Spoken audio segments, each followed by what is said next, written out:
શું કે સવિતાબેન અત્યારે કેમ છે? બહુ સારું છે, 100% સુધારો થઈ ગયો છે. 100% સુધારો છે? હા, પહેલા શું થતું હતું? પહેલાં તો 15 વર્ષથી દુખાવો એવો હતો. 15 વર્ષથી? હા, એટલે દુખાવામાં શું થતું હતું? મતલબ કે કમર દુખતી જ. કમર દુખતી હતી? હા, ઓકે. કેટલી દવા કરી તમે? દવા એ તેદીની ચાલુ જ હતી, 7 વર્ષ મૂકી, 6 વર્ષ થયા, તે પછી અહીંયા આવી. અચ્છા, 15 વર્ષથી તકલીફ હતી ને છેલ્લા 6 વર્ષથી દવાનું એવું બધું બંધ બંધ કર્યું. હા, દવા લેતા ત્યારે દુખાવામાં કેમ થતું હતું? તો સારું રહેતું. અને દવા દવા બંધ બંધ કર્યો, વળી પાછો દુખાવો થતો. ઓકે. આપણે અહીંયા કેટલી વખત આવ્યા તમે? હા, 7મી ફેરે. 7મી વખત આવ્યા ને? હા. અત્યારે કેમ છે? હતા હાવ 100% સુધારો છે. 100% સુધારો છે? હા. અહીંથી તમને કઈ દવા કેવું આપ્યું છે કઈ? ના, ઓકે. તમને અમારા વિશે કઈ રીતે ખબર પડી હતી? એ આ તમારા વિડીયો જોઈને અમે આવ્યા છે. વિડીયો જોઈને આવ્યા હા.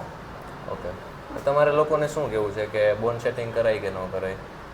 અમે જે ટ્રીટમેન્ટ કરીએ એ કરાય કે ના કરાય? કરાય. કરાય ને? ઓકે. અત્યારે તમને 100% સારું છે? હા. જામનગરથી આવો છો તમે? જામનગર પડખે ફલ્લા ગામ છે. 60 વર્ષની ઉંમર છે? હા, ઓકે. અત્યારે સાવ સારું થઈ ગયું છે? હાવ સારું હાવ. ઓકે.